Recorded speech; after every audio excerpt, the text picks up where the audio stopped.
하나쿨 하나쿨 영상 예배 이렇게 드려요. 하나, 예배에만 집중해요. 예배의 주인공은 하나님. 예배 시간에 핸드폰? 딴 생각? 누워서? 간식? 둘, 예배를 준비해요. 내 마음을 다하고 좋은 환경을 만들고 성경책은 미리 준비하기. 이렇게만 하면 예배 준비 완료. 예배 시작.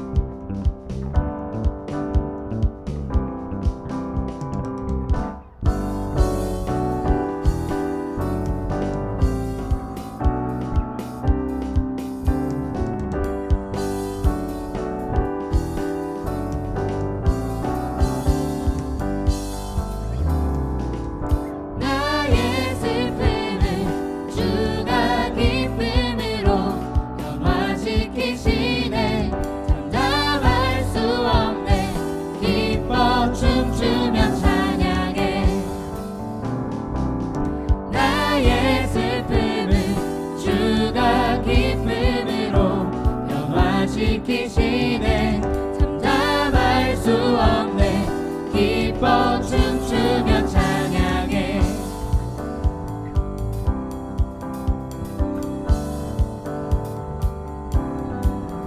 상처뿐인 내 영혼 위로해 주셨네 고통 중에 있을 때 주님 평안 주셨네 주 사랑 어둠이김을 나는 느끼네 주의 빛 비춰주시니 내 마음 기뻐 주 찬양하네 나의 슬픔을 주가 기쁨으로 변화시키시네 참담할 수 없네 기뻐 춤추며 찬양해 나의 슬픔을 주가 기쁨으로 변화시키시네 참담할 수 없네 기뻐 춤추며 찬양해 때론 주님 분노하실지라도 주의 은혜와 사랑 나의 평생에 내게 임하네 나의 슬픔을 주가 기쁨으로 변화시키시네 감당할 수 없네 기뻐 춤추며 찬양해 나의 슬픔을 주가 기쁨으로 변화시키시네 참담할 수 없네 기뻐 춤추며 찬양해 기뻐 춤추며 찬양해 기뻐 춤추며 찬양해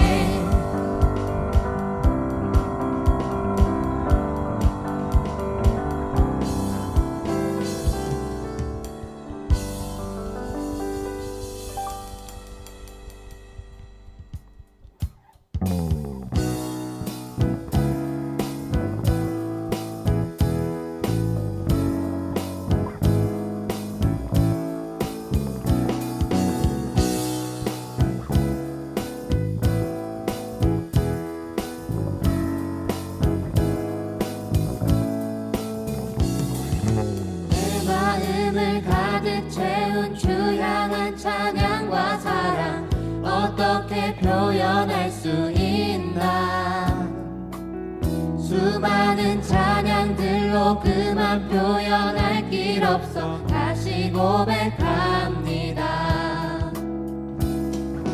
내 마음을 가득 채운 주 향한 찬양과 사랑 어떻게 표현할 수 있나 수많은 찬양들로 그만 표현할 길 일 없어 다시 고백합니다. 주 사랑해요. 온 맘 다하여 말로 다 할 수 없어. 주 사랑해요. 찬양 받아 주소서.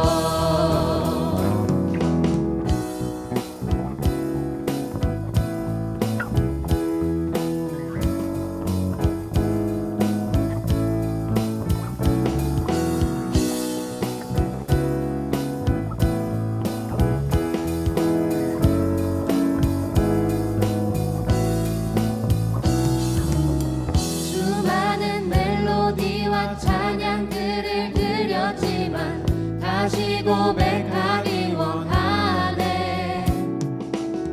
주님은 나의 사랑 삶의 중심 되시오니 주를 찬양합니다. 주 사랑해요. 온 맘 다하여 말로 다 할 수 없어. 주 사랑해요. 찬양 받아 주소서. 주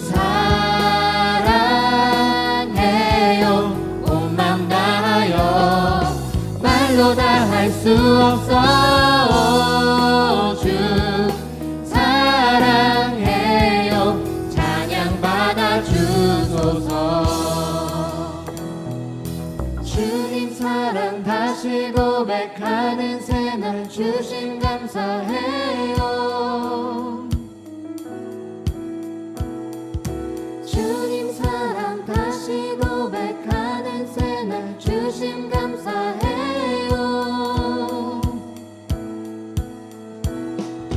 주님 사랑 다시 고백하는 새날 주심 감사해요. 주님 사랑 다시 고백하는 찬양 주심 감사해요. 주 사랑해요. 온 맘 다하여 말로 다 할 수 없어. 주 사랑해요. 찬양 받아 주소서. 주 사랑해요. 온 맘 다하여 말로 다 할 수 없어. 주 사랑해요. 찬양 받아 주소서.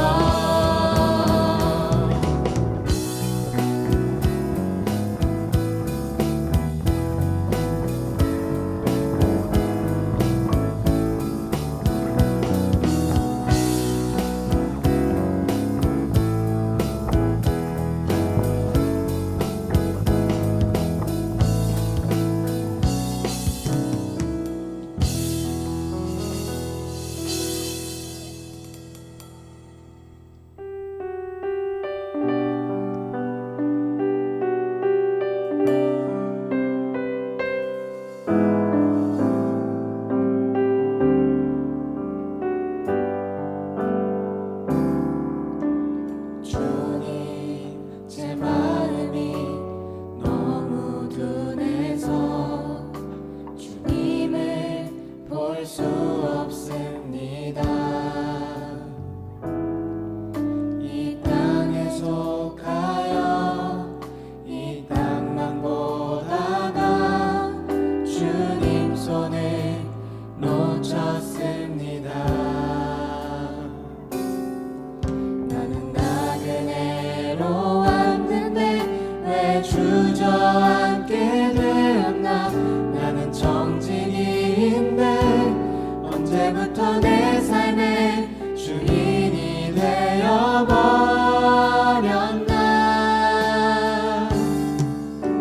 믿음이 없이는 기쁘시게 못하나니 고된 수고도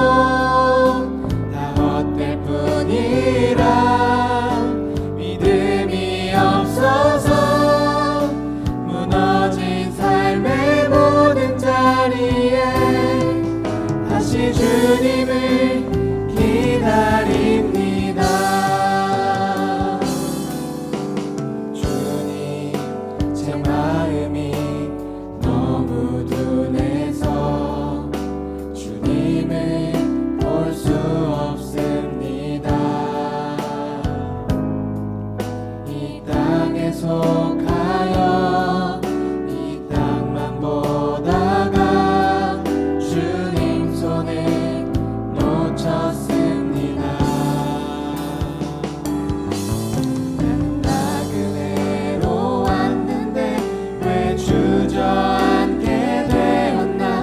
나는 정직인데 언제부터 내 삶의 주인이 되어버렸나. 믿음이 없이는 기쁘시게 못하나니 고된 수고도 다 헛될 뿐이라. 믿음이 없어서 무너진 삶의 모든 자리에 다시 주님을 기다립니다.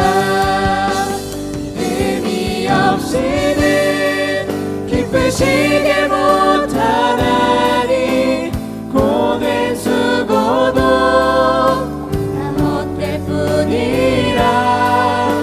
믿음이 없어서 무너진 삶의 모든 자리에 다시 주님을 기다립니다.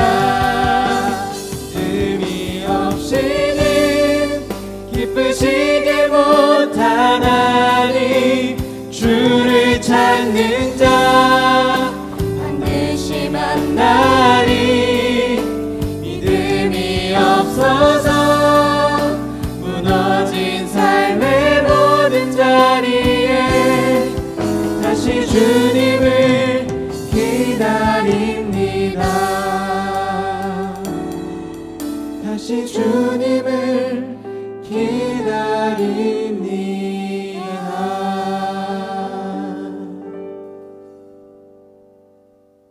안녕하세요. 중고등부 여러분, 중등부 담당하고 있는 서범준 목사입니다. 오늘은요, 저 혼자 말씀을 전하려고 이렇게 여러분 앞에 서게 되었습니다.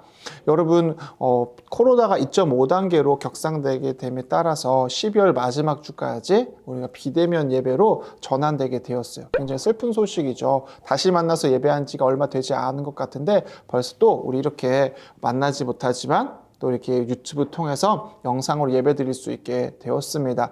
여러분 너무나 마음에 위축되지 마시고요. 혹시 이런 마음을 갖고 있는 친구도 있을 수 있을 거예요. 아, 교회 가기 귀찮았는데 잘 됐다. 여러분 그런 마음을 갖는 것이 아니라 우리 하나님께 늘 같이 기도했으면 좋겠어요. 하나님, 빨리 코로나가 사라지게 해주시고 우리가 교회에 모여서 함께 예배할 수 있는 우리 중등부, 함께 예배할 수 있는 고등부 우리가 될 수 있게 하여 달라고 함께 기도하였으면 좋겠습니다. 이번 주가 벌써 여러분 12월 13일이에요.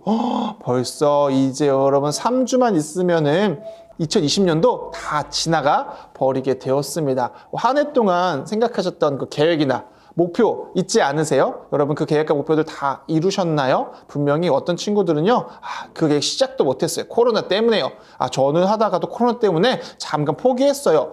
코로나 때문에 저는 아무것도 하고 싶지 않아요 라고 이야기하는 친구들이 분명히 많이 있을 거예요. 뭘 핑계대는 거예요? 코로나를 핑계대기 굉장히 좋은 한 해가 되었다라고 하는 거예요. 하지만 여러분, 담임 목사님께서도 말씀해 주시는데요, 상황 때문에 꿈을 포기하는 것이 아니라 꿈 때문에 상황을 극복해야 한다라고 말씀해 주시거든요. 그래서 우리 중고등부 친구들도요, 힘을 내서 우리가 하나님께 주신 우리에게 주신 비전, 꿈, 소명, 사명을 향해서 달려갈 수 있는, 코로나도 어찌할 수 없는 그 사명을 위해서 살아갈 수 있는 우리 중고등부 친구들이 되었으면 좋겠습니다. 오늘은 여러분 이태영 목사님 안 계셔요. 왜 안 계시는지 여러분 비밀이에요.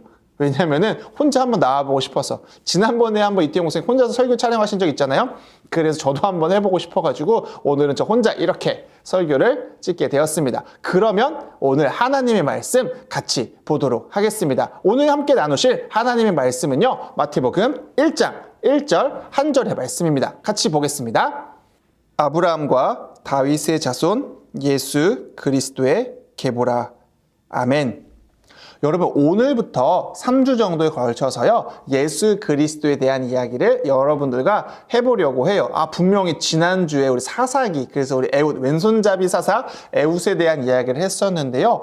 그래서 계속해서 사사기 이야기를 조금 더 해보려고 했는데, 생각해보니까 곧 뭐가 다가와요? 성탄절, 크리스마스가 다가오잖아요. 그래서 조금 설교 계획을요, 살짝 수정해 보았습니다. 3주를 거쳐서 예수 그리스도에 대한 이야기들을 여러분들과 함께 해보는 시간들을 가져보려고 합니다. 그중 첫 번째는요, 바로 예수님의 탄생 이야기 중에서도 정말 중요하다고 생각할 수 있는 바로 족보에 대한 이야기로 시작해 보려고 합니다. 여러분 혹시 다 우리는 성을 가지고 있잖아요. 저는 서씨고요. 우리 이태용 목사님은 안 계시지만 이태용 목사님은 이씨고요. 각자마다 성이 있어요. 그래서 성에 따라서 조상들도 막 이렇게 있게 되잖아요. 그것을 기록해 놓은 것이 뭐예요? 바로 족보라고 이야기할 수가 있겠죠. 여러분들은 여러분들의 조상에 대해서, 여러분들의 족보에 대해서 얼마나 알고 계신가요? 오늘 마태복음 1장의 말씀은요, 1장 1절부터 족보에 대한 이야기로부터 시작을 하고 있어요. 이렇게 생각할 수 있지요. 아니, 예수님에 대한 이야기들을 많이 해줘야 되는데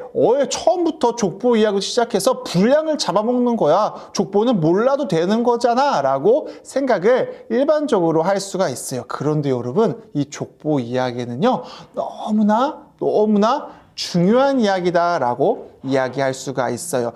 우리가 여러분 혹시 집에 여러분 족보가 있으신가요? 족보를 보면 무엇을 알 수 있어요? 우리의 조상이 누구인지를 확인할 수가 있어요. 우리의 조상들이 어떤 일을 했는지를 알 수가 있어요. 마찬가지로 예수님의 족보를 보면요, 예수님으로부터 흘러나오는 예수님까지 완성이 될 이 언약의 이야기, 약속의 이야기, 구원의 이야기가 어디서부터 시작되었는지 우리에게 알려주는 것이 바로 이 족보에 대한 이야기라고 말할 수가 있어요. 그런데 그 족보 이야기를 처음에 시작하는 두 인물이 등장을 하게 됩니다. 오늘은 이 두 인물 이야기를 잠깐 해보려고 해요. 여러분 말씀을 보셔서 아시겠지만 오늘 마태복음 1장 1절에 두 명의 인물이 등장을 합니다. 그 누구냐면은 바로 다윗과 아브라함이에요. 여러분 너무나 많이 들어보았죠? 다윗과 아브라함. 이 다윗과 아브라함을 이해해야만 누구를 알 수 있냐면은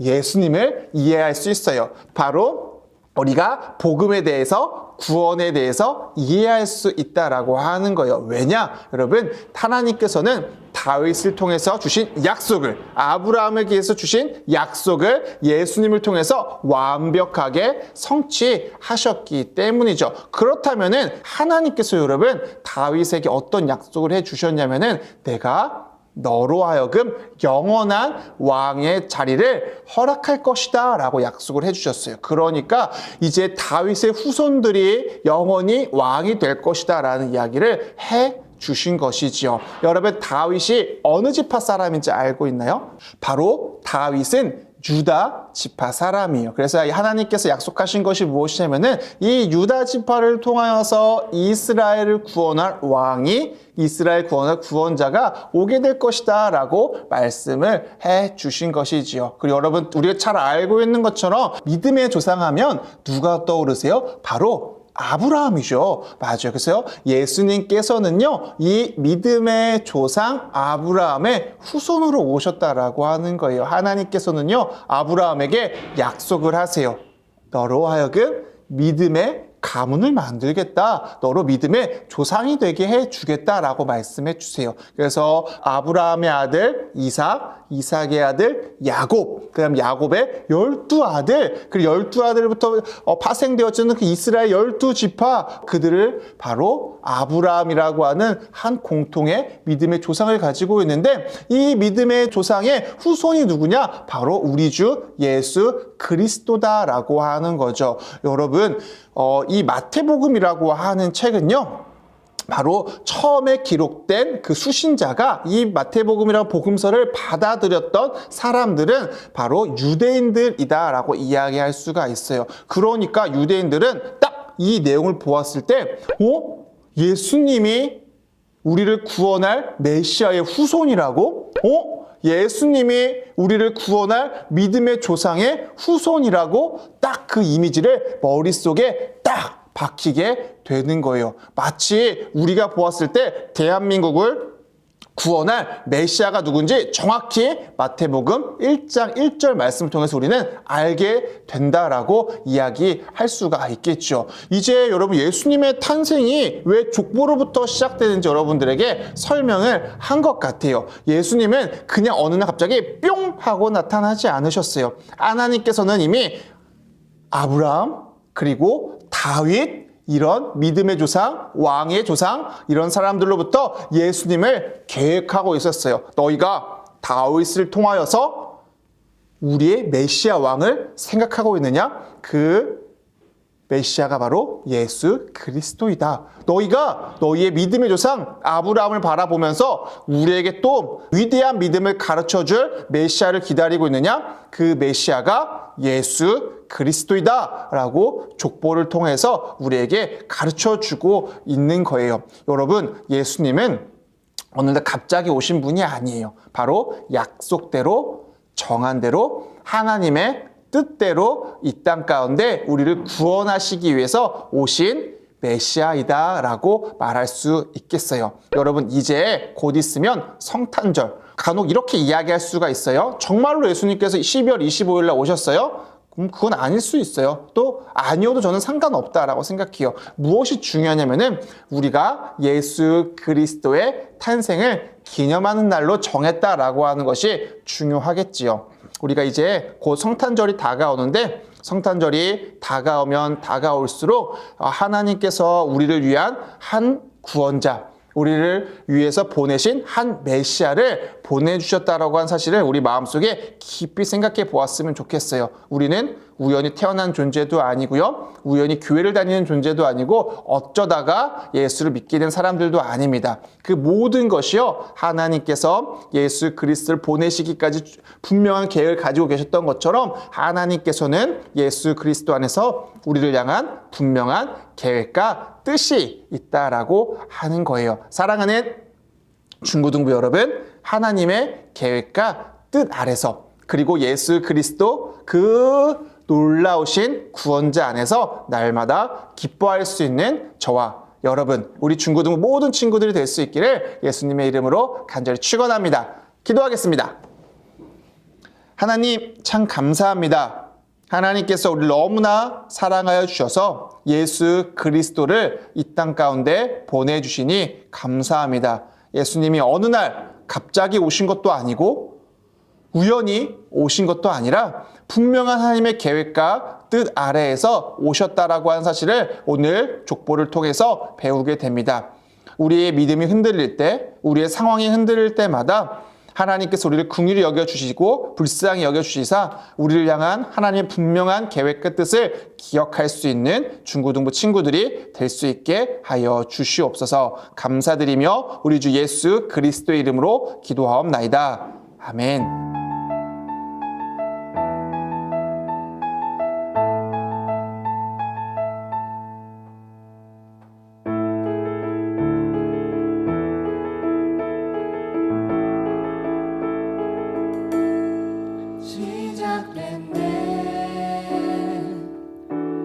우리 주님의 능력이 나의 삶을 다스리고 새롭게 하네. 자유하네. 죄와 사망으로부터 나의 삶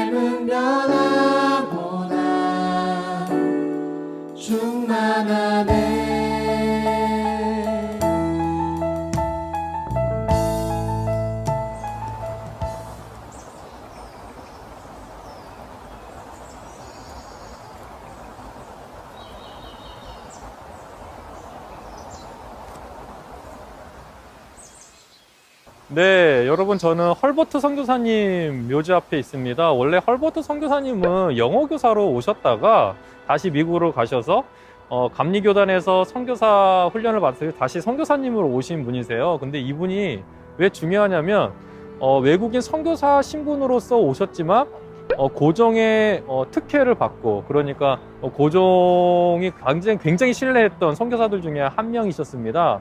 이분이 외교 사역들 굉장히 많이 하셨어요. 그래서 여러분이 잘 알고 있는 헤이그 특사에 포함되어 있진 않지만 뒤에서 상당히 많은 조력을 했고, 심지어 그 헤이그 특사 그 세 분들과 함께 헤이그로 넘어가셔서 유럽에서 인터뷰를 통해서 일본의 그 만행, 그리고 그들의 그 잘못된 것들을 폭로하시고 그리고 알리셨던 분 중에 한 분이십니다. 그래서 이 헐버트 선교사님께서 그렇게 애쓰시고 노력한 그 결과들을 우리가 이렇게 누리게 된 것인데요. 중요한 거는 이 선교사님이 어떤 말씀을 하셨냐면, 나는 웨스트민스터 성당에 묻히는 것보다 한국에 묻히는 것을 원한다 그러셔서 이렇게 한국에 오셔서 묻히게 되셨습니다. 그래서 한국인보다 한국을 더 많이 사랑했던 선교사님으로 가장 1등으로 뽑힌 선교사님이고, 특히 한국 사람들이 가장 좋아하는 선교사들 중에 1위를 하신 분이세요. 그만큼 중요한 선교사님이시니까 여러분들도 그 헤이그 특사 그리고 헤이그에서 일어난 그 회의들, 그 이야기 스토리들을 한번 찾아보시고, 그리고 헐버트 선교사님이 어떻게 더 구체적으로 일하셨는지를 여러분들이 이렇게 검색해 찾아가시면서 우리나라에도 이런 분들이 오셔서 다양한 부분에서 선교 사역을 하셨구나 하면서 좋은 유익들을 여러분들 가져가시기를 바랄게요.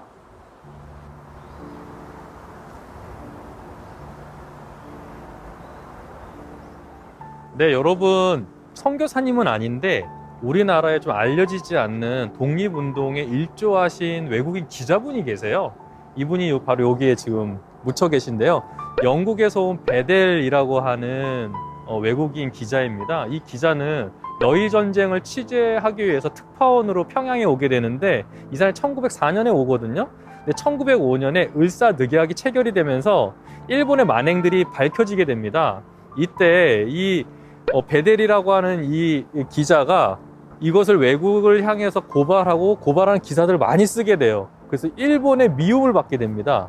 이 미움을 받게 되면서 이 베델을 계속해서 감시하게 되죠. 여러분, 나중에 장지현 씨가 시리아 방송 대국을 이제 올리게 되면서 일본의 만행들을 폭로할 때 이 베델이 그 장지현 씨의 그 기사를 찬양하면서 오히려 옹호하고 외국에 알리게 됩니다. 그러다 보니까 나중에 일본인들이 이 베델을 굉장히 미워해요. 나중에 뒤에 비석을 보게 되면 한 부분이 하얗게 이렇게 긁혀져 있거든요. 일본 군인들이 와가지고 심하게 이 비석들을 깨고, 그 다음에 그 글귀들, 그러니까 추모하는 글귀를 무엇으로 긁었는지 뭐냐 팍팍 긁어놨어요. 그래서 그게 보기 흉해가지고 나중에 우리가 이렇게 이쁘게 이렇게 다듬어 놨는데 팍팍 긁어놨습니다. 그만큼 이분이 굉장히 중요한 분이시고, 그 다음에 여기 보니까 외국 분인데 독립유공자세요. 네, 그래서 건국 혼자 대통령장을 받으신 분이에요. 그래서 베델이라고 하는 기자분 여러분들이 아시면 정말 또 좋을 것 같습니다. 네, 여러분, 여기는 이제 루비 캔드릭이라고 하는 여자 선교사님 묘지입니다. 이 선교사님은 25살에 한국에 홀몸으로 혼자 오셨어요. 그리고 여기서 언어 훈련 받으시고, 그리고 이제 사역을 막 시작하려고 하시다가 오신 지 9개월 만에 풍토병에 걸리셔서 돌아가시게 됩니다. 이 젊은 이 25세 여자 선교사님이 들어오셔서 사역도 하지 못하고 돌아가신 분들 중에 한 분이세요. 근데 제가 왜 이 묘비 앞에 섰냐면, 이분이 이런 고백을 하셨습니다. 내가 줄 수 있는 생명이 1000개가 있다면 그 1000개의 목숨을 다 한국을 위해서, 이 조선을 위해서 바치기를 원한다, 이렇게 말씀하셨고요. 또한 미리 자기가 일찍 순교할 것이다, 아니면 하나님 앞에 갈 거라고 생각하셨는지는 모르겠지만, 아주 내가 짧은 시간 안에 이 선교의 사역을 마치게 된다면 내 미국 땅, 내 조국에서 많은 젊은이들이 이 조선의 선교사로 헌신했으면 좋겠다라고 하는 말을 계속 되풀이해서 하셨다고 합니다. 그래서 이 선교사님이 약 9개월간의 사역을 마치시고 돌아가신 이후에 이 소식이 이 선교사님의 파송한 그 교회에 알려지게 되고 그 텍사스에 있는 교회에서 많은 또 젊은이들이 또 이 조선에 선교사로 헌신하고 자원하셨다라고 이야기가 들려지고 있어요. 여러분, 짧은 생이지만 사역도 시작해보지 못했지만 한국을 사랑한 어떠한 선교사들보다 더 뜨겁게 살다가 루비 캔드릭 선교사님이 또 우리 한국 땅에 오셔서 이렇게 사역을 하시고 하나님께 갔습니다. 혹시 우리가 하나님 앞에 길게 쓰임받지 못할지라도 괜찮습니다.